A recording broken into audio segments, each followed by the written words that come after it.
Welcome to the Fight Lawyer Podcast, where we discuss combat sports and the law. Our guest today is boxing champion and lawyer, Aleksandra Lopes. Aleksandra, thanks so much for taking the time to do this. Oh, yes. Thank you so much for inviting me. I appreciate it as well. Now, I know you were born in Poland. Let's begin by talking about your upbringing, early years in Poland. Why did you ultimately decide to come to the United States? My childhood in Poland was actually pretty boring. I was kind of one of those, good kids. I was very good in academics. My parents put a lot of paid a lot of attention to academics, and also they put me in sports when I was about 7. So I initially, started playing tennis, and then kind of as years went by, I was always very active in sports, and also they sent me to kind of private English classes after regular school, so I could learn the language. So it was a really busy childhood and really boring in that sense. Looking back, it's funny, you don't appreciate it then, but looking back, I really appreciate the time my parents invested into me in that sense, kind of providing all those opportunities. And what happened is, by the time I got about, in my teenage years, I was pretty fluent in English, but not quite. So my parents wanted me to really, polish up this language skills and become as fluent as possible. So I ended up coming here for an exchange program as a high school student, and that's pretty much how I ended up over here. And my understanding is, as you mentioned, you came here early at 16, I think. How different was life in the United States than it was in Poland? How was that adjustment? It was extremely different, and it is still very different. Obviously, I go back and visit very often, at least once a year, sometimes even more often if I get lucky. So the differences are definitely there. But it's funny, I really was excited about coming here and taking this on and going to school here. And I didn't, I can't say it was a tough adjustment. It was very exciting. And, when I came here, the school system is different, but it also provides a ton of opportunities as far as, being involved in sports and extracurricular activities. So it wasn't a tough adjustment. It was a lot of fun. Poland has such a rich history in boxing, from Andrew Galata, Thomas Adamak. What impact did that have on you getting into the sport of boxing? You know what? None, to be honest with you. Growing up, I don't recall my parents really watching boxing. My dad, I don't recall him watching that much. I do recall in 90s, some Mike Tyson fights being televised. But I don't know, it just really wasn't in my house as much. And I got into boxing more through high school here, very indirectly. When I was in high school here, I was on a wrestling team, and it was kind of my first experience with combat sports, and I really, really fell in love with it. I was absolutely hooked on it.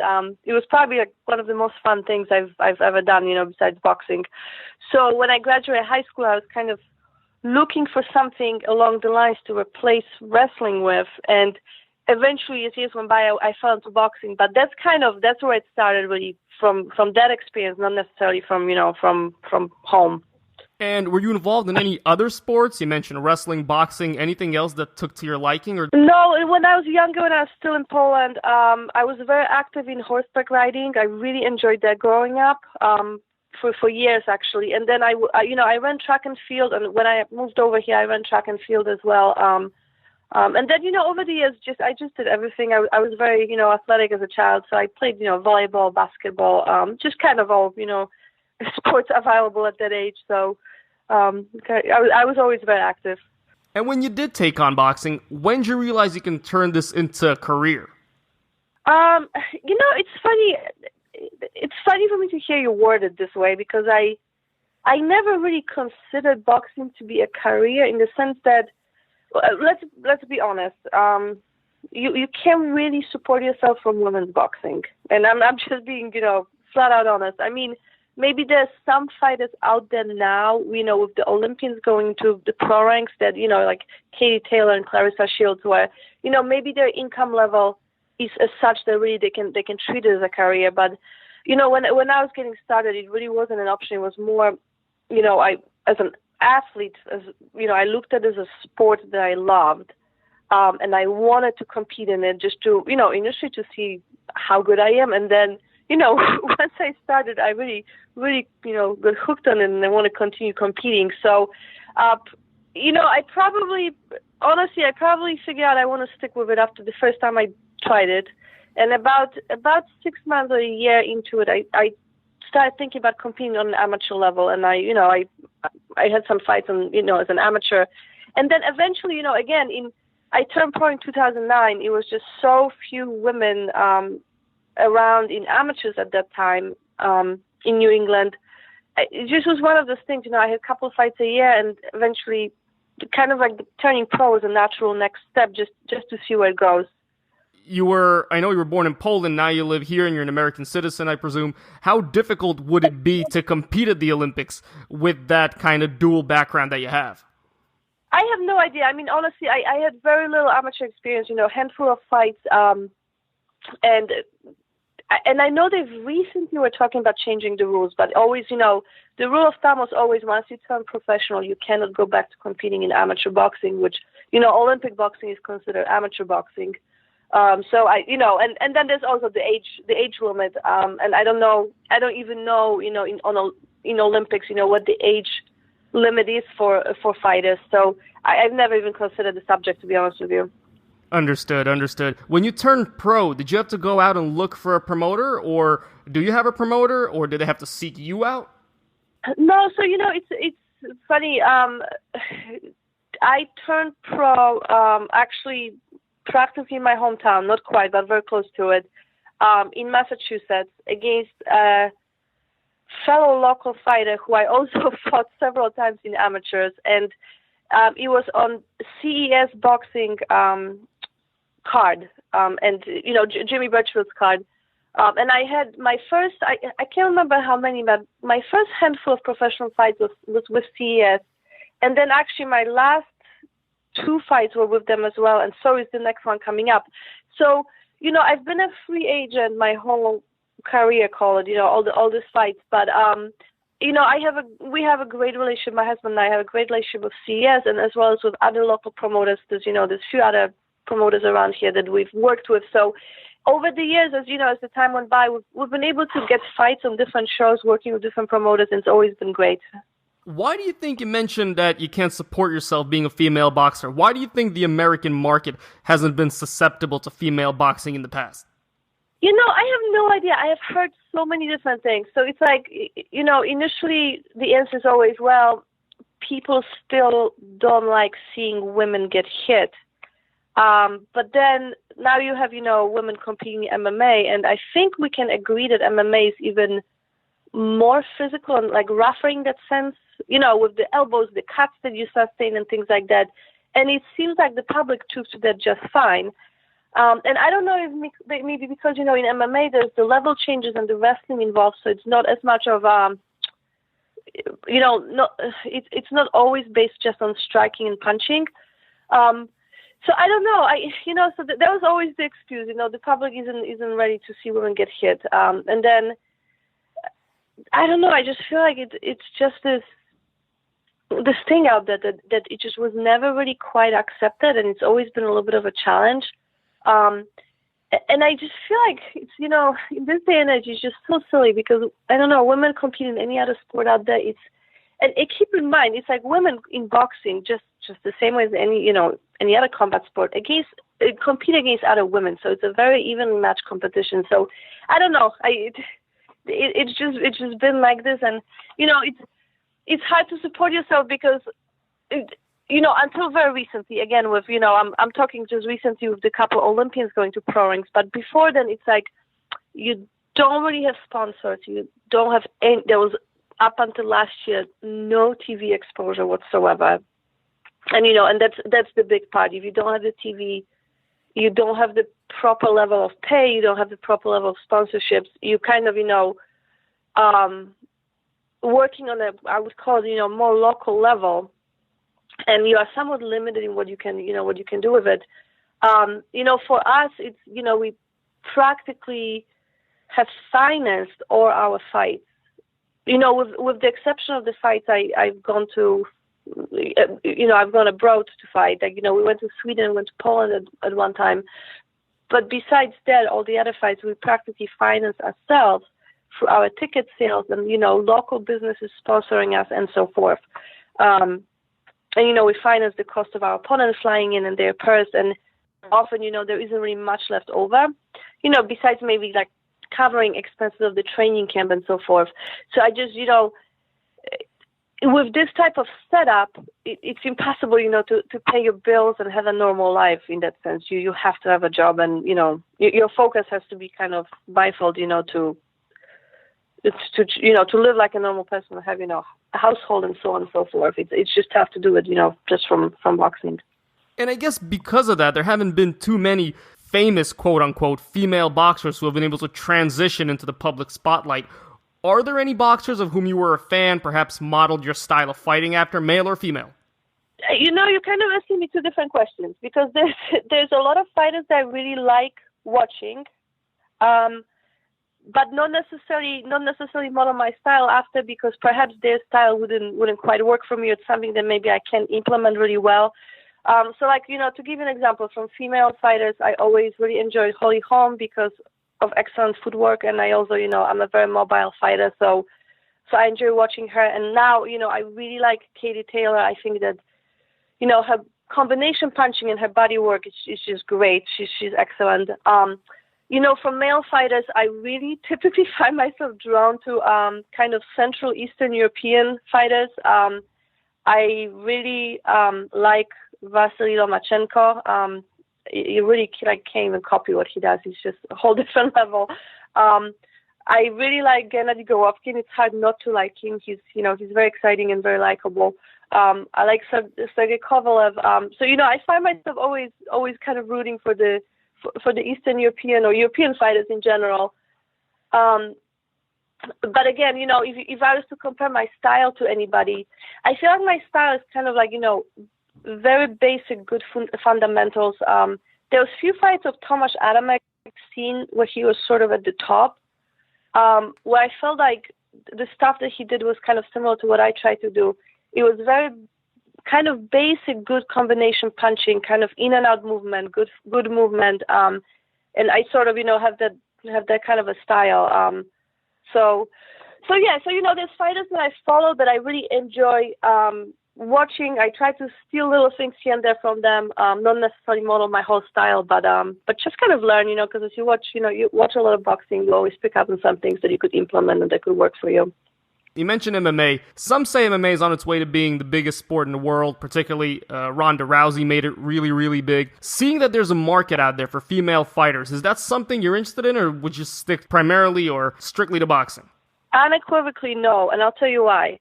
If you asked me this question 10, 15 years ago, especially, with having some wrestling background, I would have been fascinated to try this just because I actually really enjoy watching MMA, and I think that I would have been, it would have been something else to learn and try and maybe actually, make some money at and, get some exposure. But right now, my answer is absolutely no for a couple of reasons. So first of all, it's an age thing. I think that at 37, for me to learn all those, because mixed martial arts is so many different disciplines, mixed together. It's, the Muay Thai, the ground game, the jiu-jitsu, the striking. To learn all of this and a lot of this from scratch for me would be somewhat, I think, I don't want to say impossible because I hate to say anything is impossible, but I think it would be challenging, it would be difficult. And I'm just being, realistic about it. And furthermore, the time that you have to put into so many different things, I just think at this point, I love boxing. I'm still learning in boxing. It's not like, it's not like I know everything. And I'd like to stick with it and ride it out to the end and become as good as possible in that. We've already invested a lot of time and learning into boxing. So to start with MMA at this point of my career and my life, I just don't find it to be practical. Understood. And at some point into your boxing training, you decided to go to law school. When'd you do that? Why'd you make that decision? I don't even think it was during my boxing training. I just think that subject has been my life since I was younger. So my father and I spoke a lot about, the type of conversations you have, what are you going to do when you grow up type of thing. We spoke about me going to law school and becoming an attorney for a long time, since I was a kid practically. And we had those conversations, and I always had that at the back of my mind. As I said, I really enjoyed academics. I'm good with books. I'm good with stuff like that. I like thinking. I like, solving problems. It was just something that I thought I would be good at, and I thought I would really enjoy practicing law. So at some point in my 20s, I started kind of, planning this and thinking, okay, what is it going to take to make this happen? To go to law school full time, and I finally pulled the trigger on it when I was 29, and I went to law school full time to get it done, in 3 years. So that's how it really worked out. And I made this decision because I wanted to have a profession, not just a job, but the actual profession that will carry me for a lifetime, and it will be something that I can always develop in and grow more and learn more. That will keep me mentally stimulated, and something that will allow me to have a good life, and something that I actually enjoy, because it's a long lifetime to be in a job that you don't quite enjoy, and I want to make sure that if I invest the time and money into this, it's going to be something that I'm going to like. And how hard was it to juggle law school and your boxing career? What was your typical schedule like on a weekday or a weekend? It was tough, and I'll tell you why. My A personality type kicked in again, and when I started law school, I set a goal of graduating with honors. I want to make sure that I graduate, on the top 10% with honors. I wanted to be a member of the law review because I wanted to have that on my resume and improve, my writing skills. And then there was, a matter of, getting practical experience. So actually working part-time when I was in law school. So I did all of that while I was continuing the training and the fighting. And it was, so the first 2 years I didn't leave the house. Let's leave it at that. I had no social life whatsoever. It was like school, studying, training in the evening, and doing that all over again. And I had one afternoon off a week. Basically, Sunday afternoon would be like, the few hours I would just not do anything that had to do with school.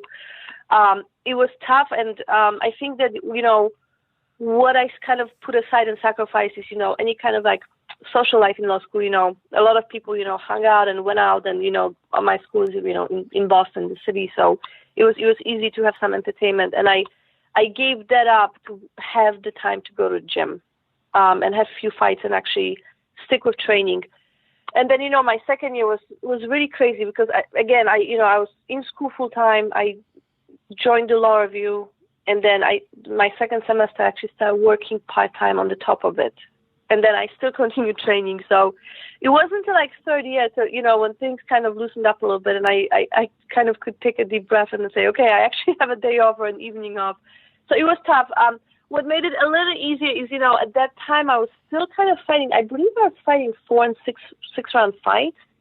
So I could get away with, training just once a day and, having a little bit, less a training schedule, a little less time commitment to training. Now it would be impossible because, now we are fighting 8 and 10 round fights. So my training schedule is definitely more demanding, and I put definitely more time in the gym and, into the conditioning aspect and things like that. So, but yeah, it was crazy. I mean, when it was all over, I just felt like, 3 years just went by in a blink of an eye, and I was exhausted, and there was still like bar exam ahead of me. But it was worth it. It was, it was what I chose to do. I wanted to maintain all of it. I wanted to make sure I stick with the gym and I don't put it aside. And it worked, and I had a huge support system in my husband and in the family, and just everybody was very, very supporting and helping me, to get through all of this. So it was good. And upon graduation, was it difficult finding a job in light of your commitments as a boxer, or were law firms open to having, quote-unquote, a fighter on their staff? No, and I'll tell you a funny story, too. So I actually had a boxing fight at the House of Blues the day before my graduation. So we won the fight, and next morning I literally woke up with my hair still braided, and I ran to get my diploma. It was pretty funny. But in any case, so no, I actually found the job I'm in right now when I was in my third year of law school. And I honestly don't recall this being a part of like my interview process. I don't remember when this all, came up, but I worked for my law firm on a part-time basis in the third year, and I really, really enjoyed working there, and I still do actually. And I work with pretty good people. So then what happened is once I graduated, I stayed on full time as an associate attorney. And at that point, actually, my law firm is very supportive of the whole boxing thing. I mean, a lot of the people from my firm, my colleagues and, support staff, a lot of them actually come to my fights. And they are super good with me as far as, allowing me to manage my schedule the way I need to accommodate all of this. And, again, I'm very good with the time management skills. So I really focus when I'm kind of in a training camp. I focus to make sure that the only two priorities is the work when I'm at work and the training when I'm at the gym, and I can do both of it without dropping a ball on either one of the engagements. So it's good. It's good. I have support from my work, on that end as well.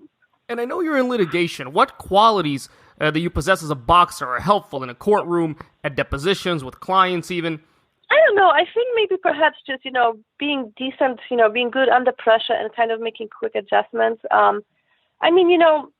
Just like a fight in litigation, you're arguing a case, you really can't predict every single thing that the opposing side might say or the issues that will come up. So, you have to think pretty quickly and adjust a little bit and, react to certain things in a courtroom and be able to handle them. And I think a fight is, in that sense, similar because you can watch all the tapes in the world on your opponent, but I don't know. I feel like when you get into the ring with a person, they don't feel the same way. The way they feel different than what they looked on tape. They will fight you differently because you are a new opponent for them too. And it's you can never predict every single thing in that sense. So you have to be able in the ring. You have to be able to make quick adjustments and think on your feet a little bit. So I'd say those two things kind of go hand in hand. In terms of stress, you're on the eve of trial. Most lawyers wouldn't sleep nights prior to that. If you're in a sport where violence is involved, quite literally, dealing with the legal element of your life is probably a lot easier at that point. I don't know. It's hard to answer this question. I mean, it's a different type of stress, you know what I mean? Like, when you get ready for a fight and, right before the fight, especially like we fight, in front of the home crowd, my biggest stress is the fact that I really want to do well for everybody. There's a ton of people that come out to watch us, and those are our friends and family, people we know. And, on the back of my head, I know that they will support me no matter what, and they just come out to support me. And, even if the fight didn't go our way, they still love us and they still will support us. But so that on the back of my head, I know that. But on the forefront, it's like, you want to do well. You feel that pressure to deliver. And that's, that's the main thing that I always have to take on, as far as dealing with stress. In litigation, it's different. It's not violent, but, my main thing is always, preparation. I want to make sure that I'm very prepared, that I can deliver absolutely the best quality, argument or whatever it is, to the table. So it's just two different things a little bit. And in articles that I read about you mentioned that in the law, you rarely encounter the black and white. There's a whole lot of gray. How does that transition into the world of boxing? That's really, to me, those two don't go hand in hand in that sense. I mean, in boxing, it's like, okay, it's you and the other person, and you either win or you lose, and you can get a draw like we just did recently, but I got to tell you, it's such a lack of satisfaction. It almost feels like a waste of training camp. Like you put all this work in and you end up with a draw. I mean, it's better than a loss, but it doesn't give you much, much to be happy about. So it's the result of the fight. It's on paper. It's very simple. You either win or you lose. And at the end, you can fight a really good fight, but if you lost, you deal with that. You still end up with a loss. So it's very black and white in that sense. In law practice, it's like there's no such thing as a perfect case necessarily. And the concept, the concept of winning or losing is very loosely based in law because, you could have a specific case or situation, and you could have a specific perception of what a winning, quote unquote, would mean, but it might not be the best thing for the client, or might not be what the client wants. So you have to take all of them into consideration, the circumstances and, the client's needs, and work within that to just come up with absolutely the best solution, in light of what you're working with. And I just think that there's no such thing as necessarily winning or losing. It's, am I making sense? There's just too many things, so in that sense, it's just two different things to me. In terms of the state of female boxing, what do you think must be done or could be done for female boxing to break into the mainstream sports life in the United States? I honestly think the promoters should just start, to put aside this whole thing, of not supporting female boxing and just, start putting it on TV. I think that if the public was exposed to it, and they're getting a taste of it, now with Claressa fighting on TV and Amanda Serrano and so forth. But if the public was exposed to it more regularly, it would just become one of those things you don't even think about.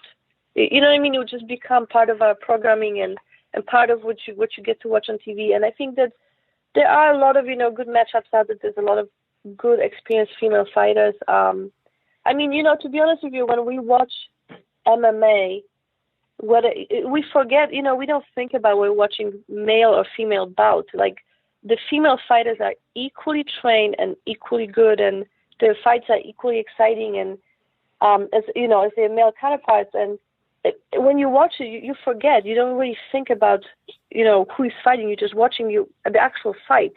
And I think that if the boxing was treated the same way, and there was the exposure and the platform from the females to fight and be exposed to the public, eventually would become the same thing. People would just watch the fight for the sake of watching the fight, not necessarily, spending so much time wondering whether it's a male or female fight. And I think, putting that on TV would open doors to other things such as sponsorships. A lot of the MMA fighters, male and female, get so many opportunities to help their income by, being in commercials, just doing a lot of things with sponsors, with clothing, with supplements.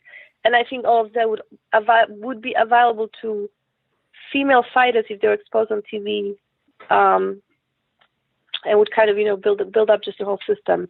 What suggestions would you have for any girls out there that think boxing isn't necessarily a sport designed for females? I don't know. It would be hard for me if somebody had a passion for it. If a girl had a passion for boxing, then I doubt that she would feel that it's not designed for women. I think that if she was passionate about it, like I am, or like a lot of other fighters that I know, she would just go for it and not worry about any misconceptions or what is it's not available. I mean, there's a lot of fighters out there like me who have full-time jobs and very full plate, and they don't make a ton of money from it, but are very good at this because they simply love the sport, and they put a lot of time and passion and effort to become good at it and do what they can within what's available with their career, if that makes sense. And it often, involves traveling for fights and some taking tough matchups and so forth. But a lot of women do that just out of sheer passion and liking for the sport. I think, now the kind of, I want to call it, this is making me sound really old, but the new generation of female fighters now coming up, like, from being a young athlete, young girl, they have all kinds of different opportunities. There's, a better developed amateur program. There's opportunity now to go to Olympics. And I'm sure, as time goes on, they'll add new weight classes because right now there's only 3 weight classes in female boxing. But I think that will change with time as well. So I think now it is more for females as well. And I think as time goes on, there will be more of those opportunities. And I think that if now, somebody, a young girl, actually put time into training, in boxing from a younger age and getting all this experience, kind of like Katie Taylor or like Claressa Shields, by the time they go to pro ranks, they'll be excellent. So, I think it's different now than what it was when I was kind of getting started with it.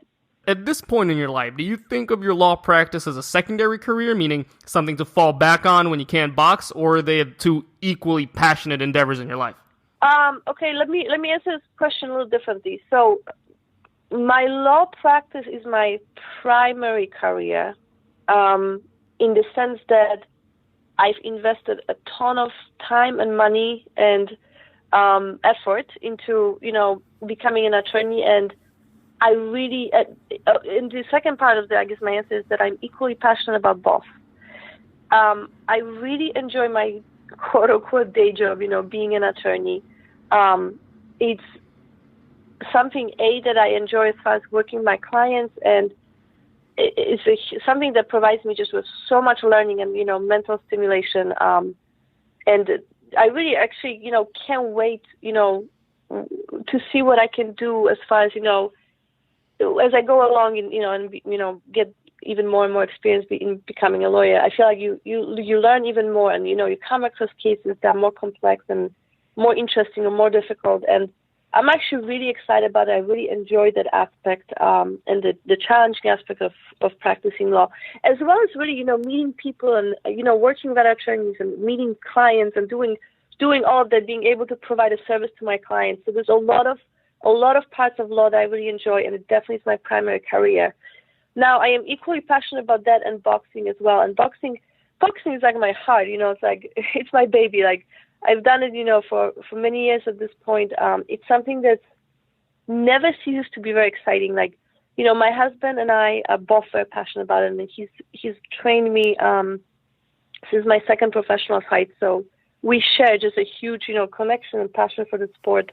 And I feel like even at some point, down the road, even when I'm done and I retire, it's going to be kind of just a permanent part of my life as far as, watching fights, going to the fights, staying at the gym and continuing kind of the working-based workout, maybe without the intensity that it takes to get ready for fights, but, just kind of, the heavy bag and everything else. So, I'm passionate about both.